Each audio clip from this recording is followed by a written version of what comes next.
મિત્રો, જે રીતે વાપરવાના અનેક રસ્તાઓ હોય છે એમ કમાવાના પણ ઘણા બધા રસ્તાઓ હોય છે અને એ બચતના માધ્યમથી પણ કમાઈ શકાય છે. એનું એક ઉત્તમ ઉદાહરણ હમણાં બનેલી ઘટના આપની સામે વર્ણવી રહ્યો છું કે જૈન સમાજે 186 લક્ઝરી કાર ખરીદી, પરંતુ કંપનીઓ સાથે એમણે બેઠક કરી અને 21 કરોડ રૂપિયા ઓછા કરાવડાવી અને એક મોટો પૈસાથી ફાયદો લીધો છે.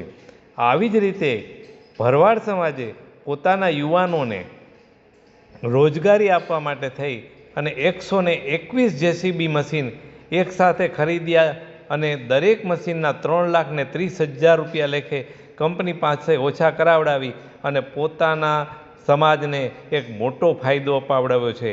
આમ કમાવાના રસ્તાઓ તો હોય છે, પણ બચત કરવાના રસ્તા પણ અનેક હોય છે, તે શીખવા જેવા છે.